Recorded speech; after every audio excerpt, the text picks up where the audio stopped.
Estudiamos, hermanos, la interpretación de las epístolas o de las cartas. Hemos estado viendo cómo las escrituras nos enseñan distintos parámetros que podemos seguir para poder estudiar los distintos géneros literarios que hay en la Biblia. Y hemos ido viendo eh, cada uno de ellos. Hoy veremos cómo interpretar las cartas y, si Dios permite, en cuanto a la interpretación, culminaríamos con la literatura apocalíptica. Eh, entonces es allá hacia donde vamos y eh, concluiríamos eh, estas lecciones sobre la hermenéutica, sobre la ciencia que nos permite entender cómo interpretar la Biblia con la aplicación. Así que vamos a ver entonces este tema sobre cómo interpretar las cartas. En primer lugar, quiero que meditemos en las diferencias que hay entre una carta y una epístola. Solemos, yo lo hago, utilizar estas palabras intercambiablemente. Podemos hablar de la carta a los romanos o decimos la epístola a los romanos.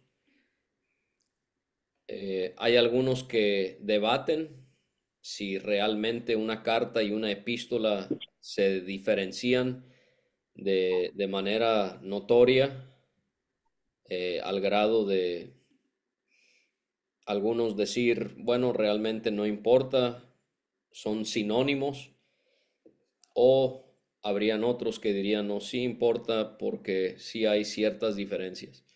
Al final, no podemos ser del todo dogmáticos, pero les voy a presentar los argumentos que utilizarían aquellos que dirían que no, que sí hay una diferencia entre lo que es una carta y una epístola. Entonces, realmente no estoy eh, mencionando esto porque quiero otra vez ser dogmático y decir, no, esto es como debemos hablar.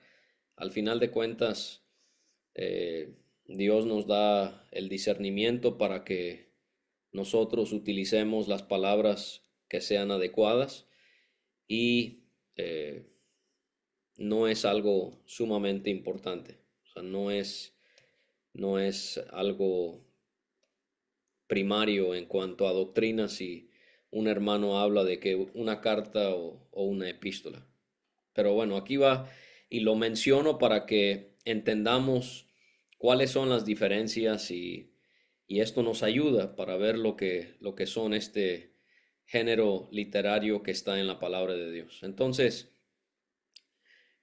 por ejemplo, en una primera comparación, una carta era, utilizo este verbo en el pasado porque pues ya no escribimos cartas, pero pensando en el pasado, una carta era correspondencia privada o confidencial. No en el sentido de que se hablaban cosas que otros no debían leer, pero era, era una comunicación muy personal entre una persona y otra. Entonces, una carta era una correspondencia privada o confidencial, pero una epístola era más de carácter público. Y quizás eso es lo que vemos. No quizás, eso sí es lo que vemos en las epístolas del Nuevo Testamento. Vemos que son documentos que debían leerse públicamente, debían propagarse al mayor número de personas posible. En segundo lugar, otra comparación, una carta era dirigida a un individuo o a un pequeño grupo de individuos, pero una epístola era enviada a una audiencia más grande.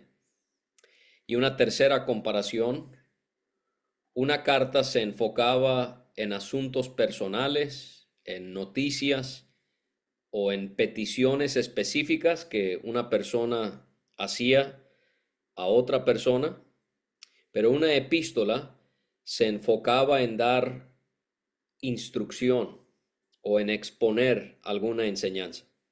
Entonces ahí tiene algunos contrastes en lo que es una carta y lo que es una epístola. En segundo lugar, deseo que hagamos algunos comentarios generales sobre las epístolas inspiradas y voy a utilizar eh, ese término porque vamos a ver que eh, en el primer siglo se escribieron eh, epístolas por parte de personas no creyentes que obviamente no eran inspiradas, pero también vamos a ver que aún hubieron apóstoles o creyentes que escribieron epístolas, pero que no eran inspiradas. Entonces, a eso es lo que queremos llegar, a hacer algunos comentarios generales sobre las epístolas inspiradas, las que están en el canon de las Escrituras. Y para llegar a eso sería provechoso, creo, puntualizar que la redacción de cartas y el envío de estas era una manera relativamente muy común para que las personas se comunicaran en el primer siglo, o sea, durante el tiempo que los apóstoles escribieron cartas inspiradas por el Espíritu. Esto se practicaba frecuentemente en países como Egipto, como Grecia y el Imperio Romano. Por lo tanto, lo que encontramos es Dios utilizando un método eh, o utilizando un género literario que era muy bien conocido para instruir a la iglesia, eh, que estaba relativamente familiarizada con este género literario de lo que era una carta o una epístola. Como dije, hubieron apóstoles que escribieron cartas o epístolas que no fueron inspiradas por el Espíritu Santo y por lo tanto no están en el canon de la Biblia que nosotros tenemos. Por ejemplo, en Colosenses 4:16 leemos de una carta que Pablo escribió a la iglesia en la Odisea. Mas sin embargo, ni en su Biblia ni en la mía aparece la carta o la epístola a los laodicenses. Es posible que a la iglesia en Corinto Pablo haya escrito otras dos cartas que no tenemos en el Nuevo Testamento, y esto no debe preocuparnos ni espantarnos porque podemos tener la confianza cuando estábamos estudiando bibliología que Dios no solamente ha inspirado su palabra, pero Dios también ha prometido preservarla, guardarla. De manera que si un documento, un libro, cual sea el género literario al que pertenezca, ya sea del Antiguo o del Nuevo Testamento, si un libro no está en la Biblia, es porque no fue inspirado. No significa que fue un libro que contenía errores doctrinales, no, sino que fue una carta que en el caso de los hermanos en la Odisea les habrá edificado eh, grandemente, porque el Espíritu Santo le habrá ayudado a Pablo a escribir esa epístola, pero Dios no la inspiró, no fue a ese grado de dirección divina y por lo tanto no está en nuestra Biblia. Cuando pensamos en epístolas o en cartas, vemos que hay 21 cartas que se encuentran en el Nuevo Testamento. Hay cartas que son mencionadas en el Antiguo Testamento. Por ejemplo, quizás usted ha notado en Esdras capítulo 7, del versículo 11 al 26, hay una carta que allí encontramos palabra por palabra. pero solo es en el Nuevo Testamento donde encontramos que libros enteros son epístolas. Y entonces cuando pensamos en cómo interpretar las epístolas, estamos pensando en estos libros que pertenecen a ese género literario en el Nuevo Testamento. Entonces, si hay 27 libros en el Nuevo Testamento, 39 en el Antiguo, 27 en el Nuevo, y si de esos 27 libros, 21 de ellos son cartas, eso quiere decir que aproximadamente un 35% del contenido del Nuevo Testamento son epístolas. Y esto, hermanos, indica lo importante que es que podamos interpretar este género literario adecuadamente. Pensando en estos comentarios generales sobre las epístolas inspiradas, ahora sí, pensando en aquellas que están en el canon, eh, podemos ver claramente que de estas 21 cartas, Pablo escribió 13, Juan escribió 3, Pedro escribió 2, Santiago y Judas escribieron una sola, y la autoría de Hebreos sabemos que es anónima. Y es anónima, hermanos.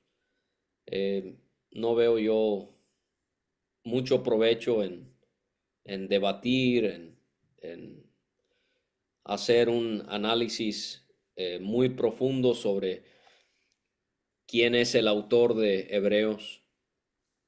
Dios no nos ha revelado eso y tenemos que aceptarlo de esa manera. Entonces, Hebreos su autoría es anónima. En ocasiones, estas 21 epístolas son divididas en dos categorías. Obviamente, esto no es por algún orden que Dios ha establecido. El hombre es quien ha dividido las epístolas en estas categorías para ayudarnos a entender quién fue su autor y cuál es su propósito. Entonces, estas cartas se pueden dividir primeramente cartas paulinas, porque fueron escritas obviamente por Pablo, son cartas paulinas. Los nombres de las cartas de Pablo son de acuerdo a su destinatario. Primeramente, hay algunas epístolas que llevan el nombre del lugar a donde Pablo envió ese documento, o en algunos casos a más de un lugar. Por ejemplo, podemos pensar en Filipenses, que fue una carta que Pablo envió a la iglesia en Filipos.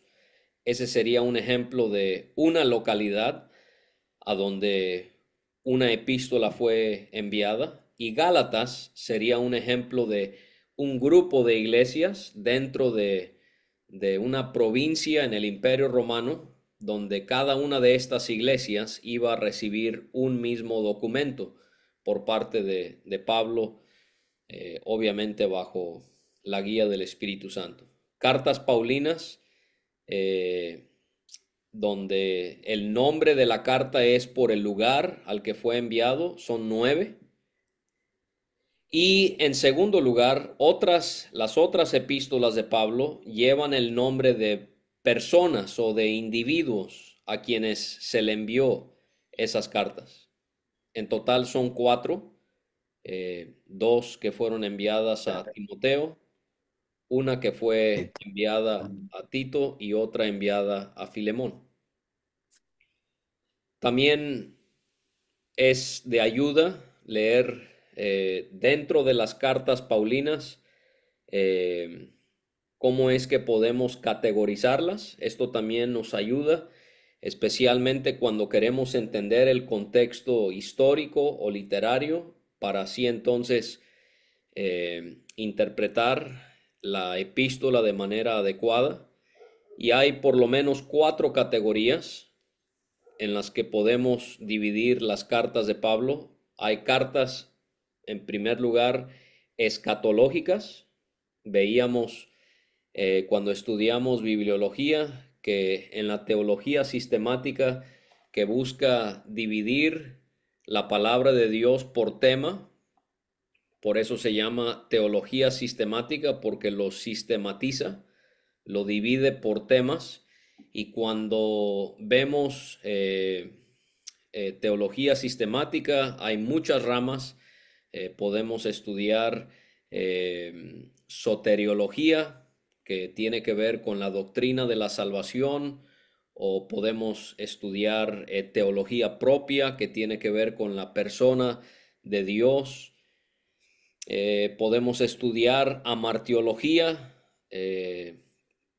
que tiene que ver con el estudio del pecado, angeliología, el estudio de los ángeles, pero también está la escatología, escatos en griego, que tiene que ver con cosas últimas.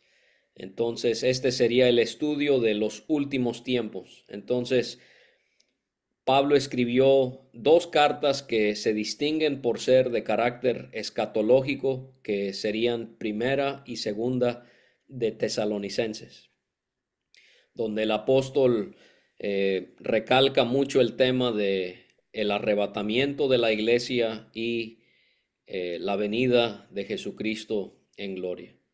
Y también temas que tienen que ver con la gran tribulación. Entonces hay epístolas de Pablo que son escatológicas. Hay en segundo lugar cartas de Pablo que son teológicas. ¿Por qué?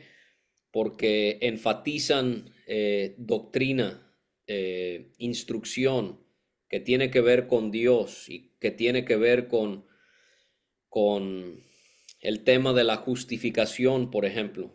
Y estas pudiéramos decir que serían Romanos, una epístola que presenta doctrinas pertinentes a Dios de una manera majestuosa. Romanos, primera, segunda Corintios y también Gálatas. Estas serían cartas que sobresalen, quizás enfatizan más puntos teológicos. En tercer lugar, cartas que son, pudiéramos llamarlas carcelarias, sencillamente por el hecho de que Pablo escribió estos documentos bajo la guía del Espíritu Santo al estar encarcelado. Y esto lo hace tan llamativo. Y esto es algo que forzosamente tenemos que considerar al estudiar esos libros, pensar que Pablo los escribió en una celda romana: Efesios, Filipenses, Colosenses y Filemón. Por ejemplo, si usted está enseñando sobre Efesios 6, sobre la armadura que Dios ha dado al cristiano, bueno, es parte de estudiar el contexto histórico, los eventos que rodean un pasaje, pensar que Pablo está escribiendo sobre la armadura de Dios dentro de una cárcel. Y las cartas pastorales que serían primera y segunda de Timoteo y Tito. ¿Por qué pastorales? Porque recalcan este deseo de un hermano con experiencia queriendo ser de ejemplo y de ánimo y de consuelo y de motivación a ministros del Evangelio que son más jóvenes que él, como lo fueron Timoteo y Tito. Entonces están las cartas paulinas, pero en segundo lugar, las epístolas o las cartas también se pueden dividir en una segunda categoría, que serían las cartas generales o las cartas universales. Por eso es que usted quizás también leerá que son llamadas en ocasiones las cartas católicas. Desafortunadamente es una palabra a la que tenemos incomodidad por obvias razones, pero en este sentido son llamadas cartas católicas o cartas generales, cartas universales, porque no son como las cartas de Pablo que tienen el nombre y que van dirigidas a personas o a lugares en específico, sino que estas más bien tienen una audiencia general y por eso es que se utilizan esos distintivos. Son cartas generales, universales, católicas, porque van a toda la iglesia de Jesucristo. Son 8 en total. eh, Hebreos, Santiago, primera y segunda de Pedro, primera, segunda y tercera de Juan y Judas. Estas serían las cartas generales. Otra diferencia que encontramos es que si las cartas de Pablo tienen los nombres de los destinatarios, las cartas universales son llamadas por el autor de la carta. Por ejemplo, Primera de Pedro es llamada Primera de Pedro, no porque fue dirigida a Pedro, sino porque fue él mismo quien, Interesting. Okay. quien la escribió. Ahora, no es que estoy tratando de sugerir que debamos entender Apocalipsis de una manera distinta. Hemos mencionado y lo vamos a estudiar. Apocalipsis pertenece al género literario de literatura apocalíptica. Tiene que ver con temas proféticos. Hablamos de Apocalipsis siendo un libro profético, lo cual es obviamente lo correcto. Pero solo quiero que no olvidemos y que no perdamos de vista que Apocalipsis comienza con 7 mensajes, como 7 mensajes que Jesucristo da a 7 iglesias en Asia. Pero en sí, todo el libro de Apocalipsis, tenemos que recordar que no solamente fueron los mensajes que fueron escritos a las iglesias, sino que iba obviamente todo el libro de Apocalipsis. Entonces, esto para que recordemos que Juan no escribió Apocalipsis para solamente abrir el debate sobre el tema de la profecía. No, sino que de una manera muy intencional, el Espíritu Santo guía a Juan, él ve estas visiones y él pone por escrito lo que vio y él escribe eso bajo la guía del Espíritu Santo para instruir a estas 7 iglesias sobre eventos futuros para consolarles en su andar por todo lo que ellos estaban sufriendo. Entonces, no estoy diciendo que Apocalipsis es una epístola, porque por su contenido profético tenemos que interpretarlo como siendo parte de la literatura apocalíptica, pero solo para tener eso presente. O sea, no es un libro donde es porque Dios quiere poner todas estas cosas complicadas que se nos hacen difícil de entender y a veces tristemente discutimos por causa de ellas y nos gusta a veces poder demostrar lo mucho que sabemos o lo singular que es nuestra perspectiva sobre el libro de Apocalipsis. Obviamente eso nunca fue el deseo de Dios, sino que todo el libro de Apocalipsis fue escrito para estas 7 iglesias que son mencionadas en los capítulos 2 y 3 y que tenía una función de informarles de todo lo que iba a ocurrir y de una manera o de distintas maneras poder animarles y consolarles en todo este sufrimiento que ellos estaban experimentando.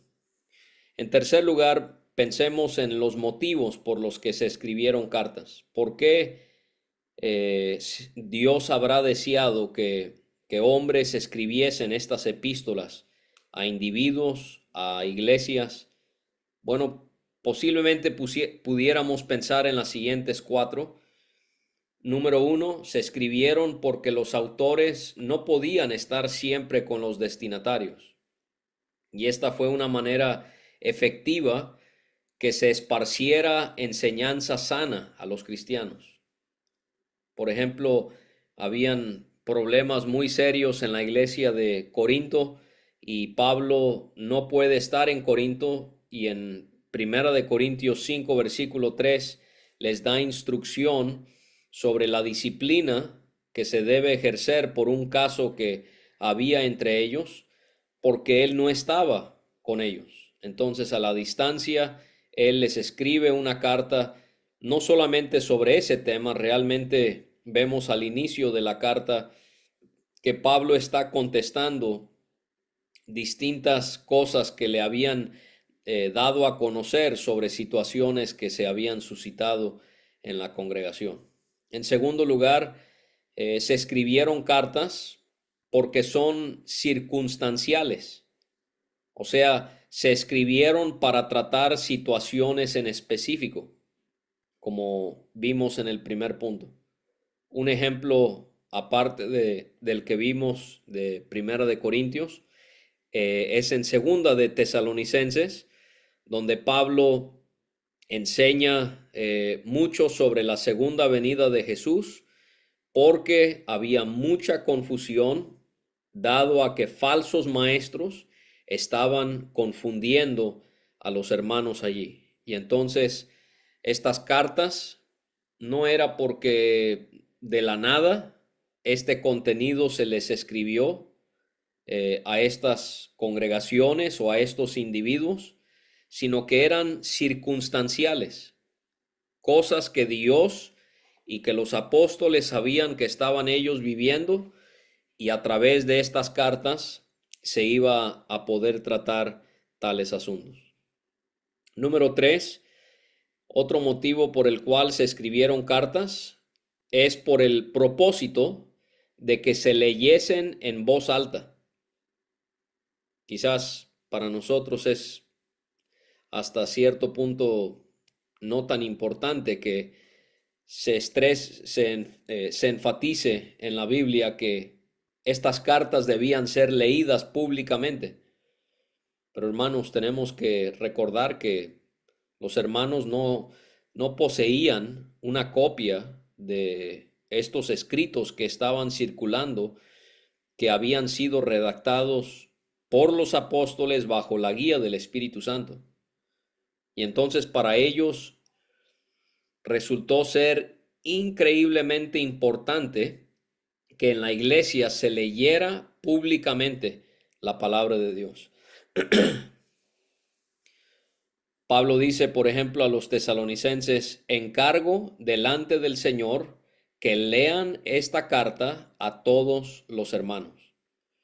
Pablo le dijo a Timoteo que no debía descuidar la lectura, y así podemos encontrar ejemplos de Dios deseando que las escrituras fuesen leídas constantemente en la iglesia.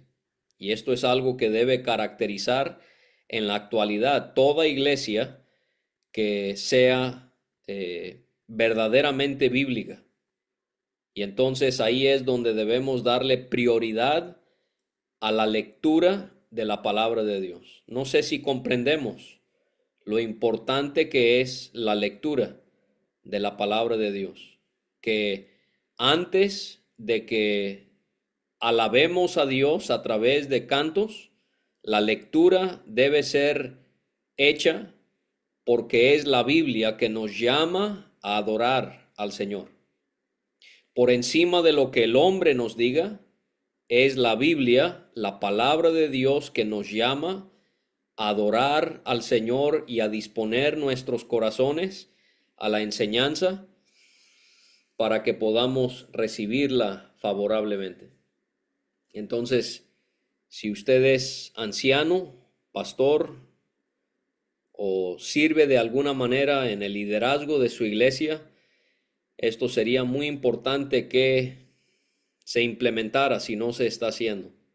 La lectura de la palabra, sin que se mencione nada, sin que se explique nada, que sea la Biblia la que dirija todo lo que se va a llevar a cabo en la congregación cuando estamos delante del Señor. Y número 4, habrán otros motivos, solamente estoy presentando algunos de ellos. Se habrán redactado cartas con la intención de que fuesen enviadas no solamente a los destinatarios originales, pero también a otras iglesias, de manera que no solamente era una persona, como por ejemplo la carta a Timoteo, las cartas a Timoteo no habrán sido solamente para él, se habrán leído también a la iglesia en Éfeso donde él se encontraba, o también podemos pensar en otra vez en Colosas y la Odisea, donde vemos en Colosenses 4:16 que dice ahí, una vez que hayan leído esta carta, pásenla a la iglesia en la Odisea, para que ellos también puedan leerla. Y entonces había este deseo por parte de Dios de que esta enseñanza impartida por el Espíritu Santo a través de hombres piadosos como los apóstoles fuese o llegase al mayor número de lugares posible.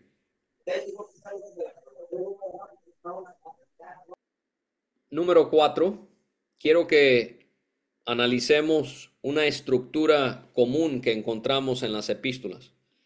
Una estructura común que encontramos en las epístolas. Y quiero basarme en Gálatas capítulo 1 como ejemplo de esto, para que podamos ver lo que estoy tratando de aseverarles.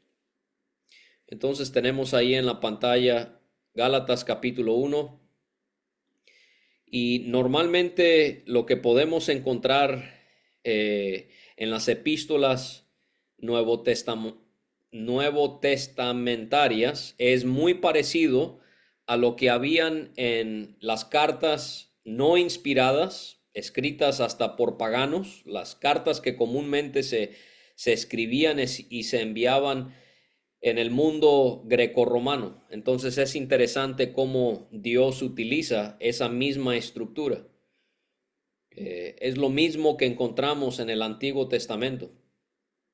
Así como las naciones paganas, ellos redactaban documentos donde establecían las expectativas que sus deidades tenían hacia con ellos en este convenio que habían hecho de adorarle a ellos. Así encontramos en la ley de Moisés, en los primeros 5 libros de la Biblia, encontramos que Dios sigue esa misma estructura, de que en esos libros se presentan los lineamientos que debían seguir los hebreos para poder manifestar este compromiso que habían hecho de seguir a Jehová en el pacto que él había hecho con ellos.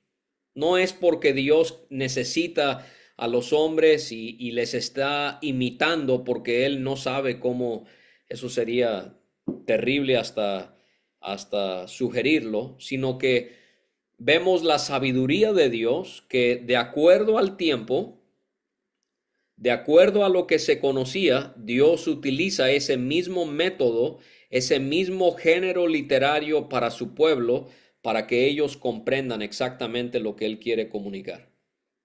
Entonces, en una epístola comúnmente podemos encontrar que se encontraba la introducción, en primer lugar, en segundo lugar, el cuerpo, y en tercer lugar, la conclusión. Pensemos en la introducción, tomando como ejemplo Gálatas capítulo 1 del 1 al 5, que tenemos aquí por delante. En las cartas comúnmente vamos a encontrar en la introducción el nombre del escritor. Entonces aquí encontramos claramente el nombre del escritor. Pablo se menciona, es la primera palabra de la epístola. No es como las cartas de nuestros tiempos donde escribíamos una carta y al final es que iba el nombre del remitente. No, en la práctica del primer siglo, el nombre del remitente iba al inicio. Entonces, Pablo, vemos ahí el nombre del escritor. Esto es muy importante al estudiar las cartas. Otra vez, a la hora de estudiar el contexto literario e histórico, ¿quién es el canal que Dios utilizó para escribir este documento? Porque si es Pablo, bueno, lo voy a tener que interpretar en base a eso. Si es Judas, no lo voy a interpretar de la misma manera porque no es el mismo autor. Y aunque la palabra de Dios es 100% inspirada por el Señor, no hay duda de que Dios utilizó, como vimos al estudiar el tema de la inspiración en la bibliología, que Dios usó el trasfondo y otras cuestiones sobre que tienen que ver con cada autor de las escrituras. Entonces eso no lo podemos ignorar, el nombre del escritor. El segundo componente en la introducción sería el nombre de los receptores. Entonces, aquí estamos contestando a quién, no solamente quién escribió la carta, pero a quién se la envió. Bueno, en este caso, en el versículo 2, claramente encontramos aquí los destinatarios, en este caso en plural, porque dice a las iglesias de Galacia. Y eso va a ser muy importante cuando estudiamos una carta. ¿Dónde estaba Galacia? Necesitamos, hermanos, acostumbrarnos a estudiar mapas.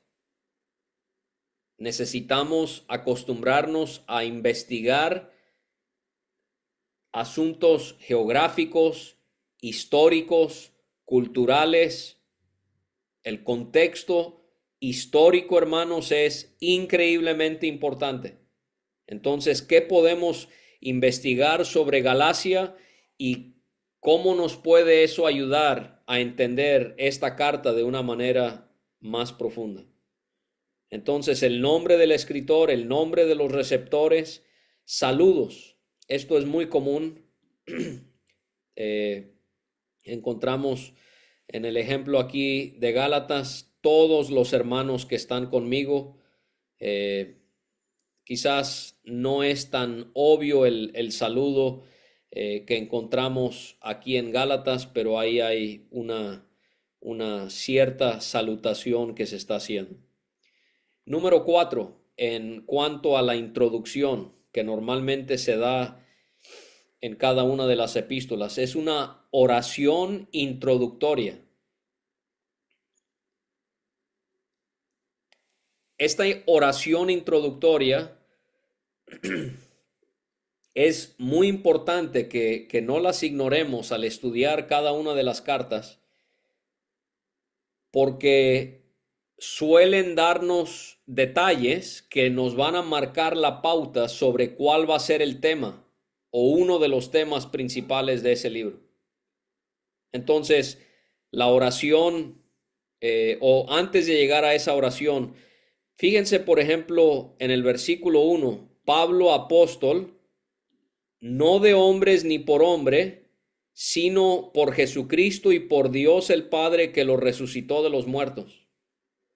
Ahora, no podemos ignorar eso, hermanos. O sea, decir, bueno, sí, Pablo se está identificando como apóstol y seguimos, como si no fuera importante. No, hay un motivo por el cual Pablo escribe de esa manera. Es hasta algo como intempestivo, o sea, Pablo apenas está mencionando y ya nos está diciendo que no es apóstol de hombres ni por hombres, sino por Jesucristo y por Dios el Padre que lo resucitó de los muertos. Y uno debe de preguntarse, ¿por qué Pablo habla de esa manera? Bueno, porque eso nos está indicando que a lo largo de la carta Pablo va a defender su apostolado. Entonces, cuando usted vea la introducción a una epístola, busque cuestiones que se están planteando por primera vez, porque eso probablemente pueda ser el tema o uno de los temas que se va a trazar a lo largo de ese libro.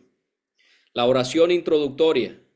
Gracia y paz sean a vosotros de Dios el Padre y de nuestro Señor Jesucristo, el cual se dio a sí mismo por nuestros pecados para librarnos del presente siglo malo, conforme a la voluntad de nuestro Dios y Padre, a quien sea la gloria por los siglos de los siglos. Amén. Otro asunto en cuanto al contexto histórico.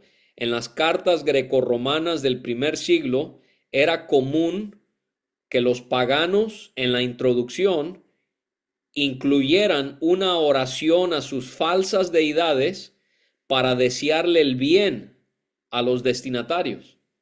Entonces, se fijan, Pablo está guiado por el Espíritu Santo adoptando esa misma práctica, pero obviamente su oración es dirigida a Dios para el bien de, en este caso, los hermanos en Galacia. Y entonces, seguramente usted está pensando en Segunda de Corintios o en Efesios, que también comienzan de esta manera muy marcada, donde encontramos palabras que Pablo escribe deseando el bienestar de sus lectores. Entonces, en la introducción, el nombre del escritor, el nombre de los receptores, los saludos y la oración introductoria. Pensemos en segundo lugar en esta estructura de las epístolas, el cuerpo. La introducción, después viene el cuerpo. Esta es la parte más extensa de la epístola y no hay un orden marcado para todas las cartas. O sea, no es que en todas las cartas de Pablo o de Pedro o de Juan encontramos que hay un solo patrón que se sigue a la hora de desarrollar el cuerpo. No, eso no ocurre. Pero sí hay ciertas cosas que se pueden repetir de manera general. Por ejemplo, Pablo, él tiende a, en algunas de sus cartas, primero escribir dando instrucción o doctrina, y después él presenta puntos prácticos para que se viva de acuerdo a la doctrina enseñada. ¿Cuáles son algunos ejemplos de eso? Romanos. Los primeros 11 capítulos, mucha doctrina. Capítulos 12 a 16, mucha práctica. 12 a 16, Pablo está diciendo, yo ahora les voy a enseñar cómo van a poner en práctica del 1 al 11. Efesios también cumple con esa característica. Colosenses, Primera Tesalonicenses, doctrina, práctica. Y hermanos, esto debe ser algo que nosotros forzosamente, esto no es opcional, forzosamente debemos implementar esto a la hora de enseñar. Lo vemos aún en el hermano Thomas Watson en su libro Tratado de Teología. Él da la doctrina y después presenta los usos. Si estamos leyéndole un pasaje a los hermanos y corremos a la aplicación, no estamos enseñando adecuadamente. Primero tenemos que recalcar doctrina. ¿Qué es lo que está enseñando el pasaje? ¿Qué es lo que significa esto? ¿Qué es lo que significa aquello? Y cuando ya hemos dado enseñanza sobre la interpretación adecuada de un pasaje, entonces sí podemos proseguir a dar instrucción práctica. Este es el orden que alguien como Pablo nos es de ejemplo porque él mismo lo hizo. Entonces la introducción, después el cuerpo y en tercer lugar, al final de una epístola está la conclusión. Y aquí en la conclusión podemos encontrar comentarios finales, planes de viaje, saludos que son enviados, el reconocimiento del servicio de otros, bendiciones que Pablo pronuncia a favor o también otros apóstoles, bendiciones pronunciadas a favor de los lectores. Y no podemos ignorar esas partes de las epístolas, aunque quizás pensemos qué provecho hay en en leer que Pablo saludó a tal persona y para mí a veces pienso que Romanos 16 puede ser hasta mi capítulo favorito de entre las epístolas, porque, porque me llama tanto la atención leer acerca de todo lo que Pablo menciona allí. Entonces, no podemos ignorar esas últimas partes, hermanos, de las epístolas. Entonces, ahí tenemos en cuanto a la estructura de las cartas. Ahora, en quinto lugar, pensemos en algunos pasos exegéticos para entender las cartas. O sea, cómo o qué pasos debemos tomar para hacer una buena exégesis de las cartas. Gordon Fee, en su libro Exégesis del Nuevo Testamento, él muestra que debemos hacernos las siguientes preguntas al estudiar una epístola. Y sería muy provechoso que tomara nota de esto para que usted pueda hacerle preguntas a las epístolas, las cuales son las siguientes. Cuando vimos el paso de la observación, ¿se acuerda? Veíamos la importancia que hay en que usted y yo le hagamos un sinfín de preguntas al pasaje. ¿Por qué esto? ¿Por qué está esto aquí? ¿Por qué lo dice de esta manera? Y así siempre preguntar y preguntar al pasaje para entenderlo y poder interpretarlo y después aplicarlo adecuadamente. Las preguntas que recomienda el hermano Fee no son fuera de este mundo, pero creo que son de mucha ayuda y es una lista muy completa, entonces por eso quiero mencionárselas. Número uno, ¿quién es el autor? ¿Quién es el autor?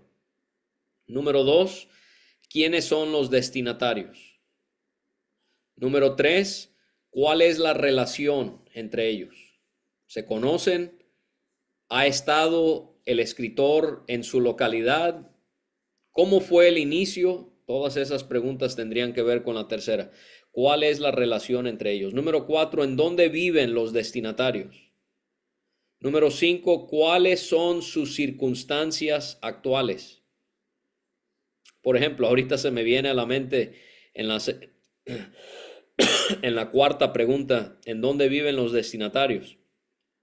¿Se acuerdan en Filipenses que Pablo habla de que nuestra ciudadanía está en los cielos? Parece ser que no es casualidad que él le haya escrito eso a los filipenses, porque en el Imperio Romano, Filipos, hasta la carta misma nos lo dice y la historia también, Filipos era una ciudad importante, prestigiosa, y posiblemente Pablo está escribiéndole a hermanos que se vanagloriaban de ser filipenses, de Filipos, y Pablo está diciendo, no hermanos, nuestra ciudadanía está en los cielos. Entonces, ese es un ejemplo de cómo es importante notar eso, en dónde viven los destinatarios.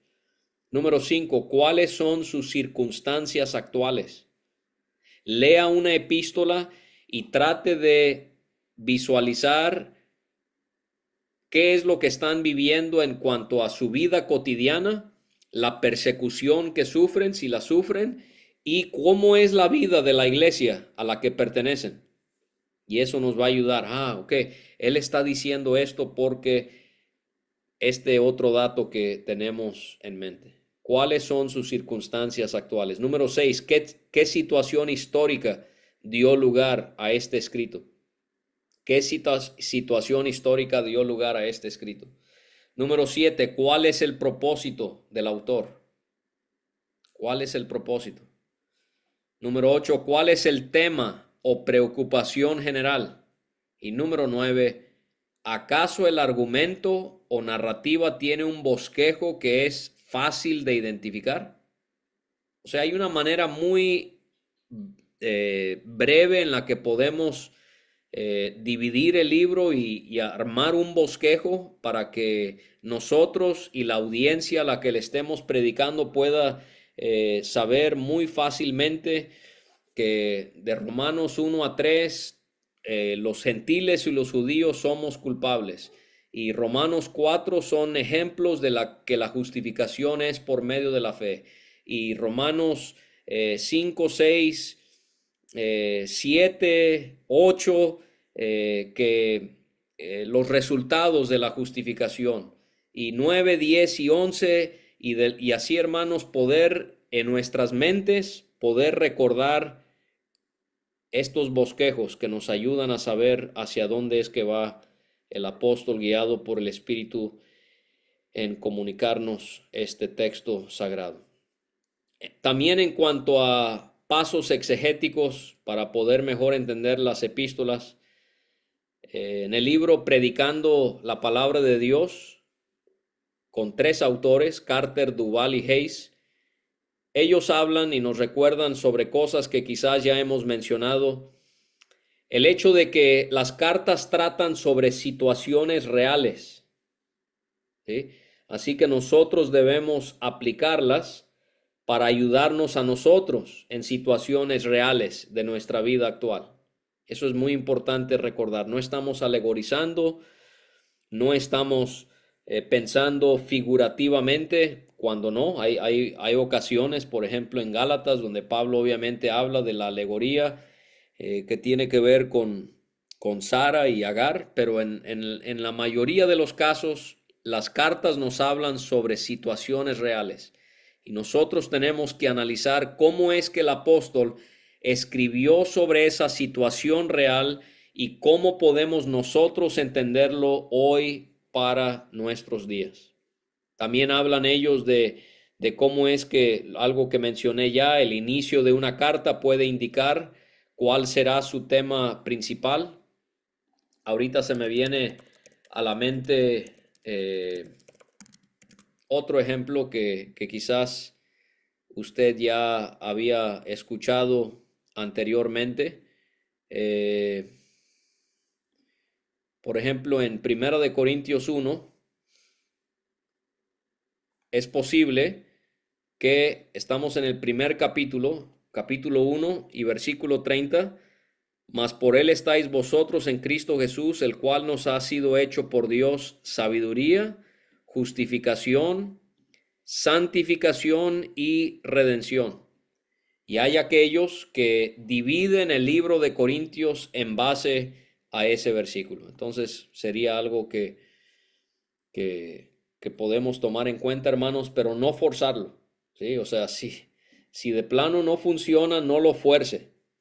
Tiene que ser muy natural. Y si es muy obvio, entonces sí puede usted llegar a esa conclusión. Decir, hermanos, fíjense cómo el inicio de esta epístola nos da un bosquejo para todo el libro. Pero usted lo va a tener que comprobar, ¿sí? Porque a veces podemos acostumbrarnos a decir cosas que suenan muy bonitas, pero que realmente no tenemos sustento o que quizás son ciertas, pero solo porque las oímos de alguien más las repetimos, pero nosotros no hemos hecho la tarea.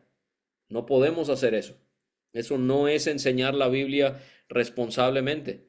Debimos ya haber molido ese oro, y si realmente es oro, porque lo es, está en el texto, entonces sí podemos presentarlo. Tenemos, hermanos, que también seguir el consejo de estos hermanos que menciono de este libro, explicar el contexto histórico. O sea, cuáles son los eventos que rodean el pasaje que estamos estudiando. Lo importante también de analizar la secuencia de ideas que presenta el autor. A mí esto me fascina pensando en toda la Biblia, pero estamos pensando en las epístolas y vemos párrafos y vemos versículos, vemos frases, vemos palabras, y ver el orden en el que todo está y cómo esta idea nos lleva a esta otra idea y esa idea nos lleva a esta otra idea. Esto es algo que tenemos que hacer. Ver, construir como si fuera puentes para que nuestra mente y la mente de los hermanos a quienes les estamos enseñando puedan ir viendo que el autor está siguiendo un orden lógico. Eso es lo increíble, hermanos, de la palabra de Dios. No compliquemos las cosas.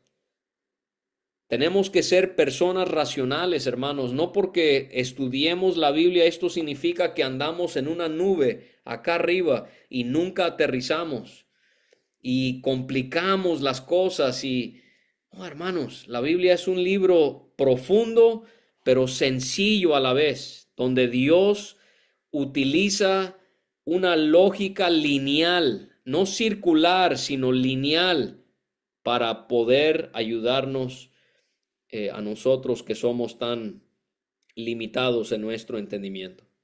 Entonces tenemos que considerar secciones pequeñas que demuestran un argumento que está presentando el autor y cómo podemos unirlo eso con la sección que le sigue o le antecede. La importancia también, hermanos, de estudiar las palabras claves de un pasaje en su idioma original. ¿Qué significa esta palabra? ¿Qué uso le da el autor dentro del libro que estoy estudiando? ¿Qué uso le da otro autor distinto en otro libro?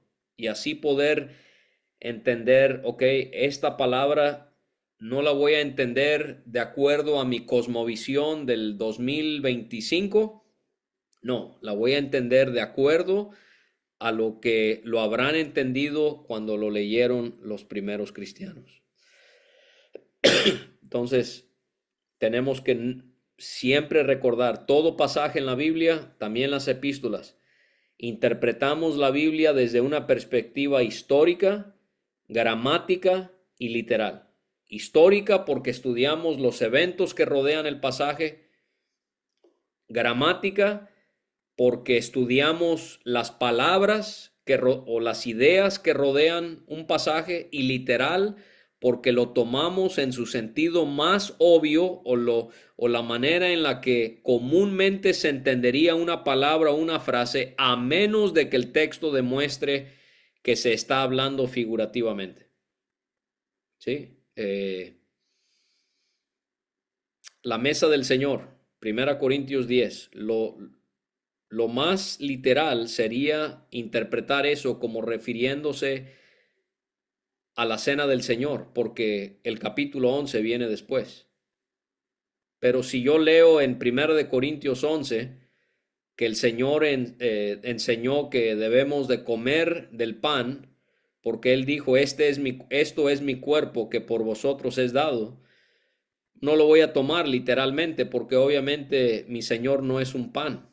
Él es un pan en un sentido espiritual, pero no en un sentido físico. Entonces, estos contextos nos ayudan a poder interpretar la Biblia, en específico las epístolas, desde una perspectiva histórica, gramática y literal. Y hermanos, como con todo libro de la Biblia, siempre queremos que cuando estamos estudiando una epístola, queremos entenderla de acuerdo a la intención original que tuvo el autor. Otra vez, no como yo la interprete. ¿Sí? Esta pregunta de que tú qué piensas que significa este pasaje, tenemos que borrarla. No, no debemos hablar así. No, no es lo que yo piense, es lo que el texto enseña. Y siempre queremos preguntarnos, cuando Filemón recibió esta carta del apóstol Pablo, ¿cómo la entendió Filemón? Y yo quiero entenderla de la misma manera, con la ayuda de Dios, para poder interpretarla, aplicarla y practicarla de una manera que sea aceptable y agradable al Señor.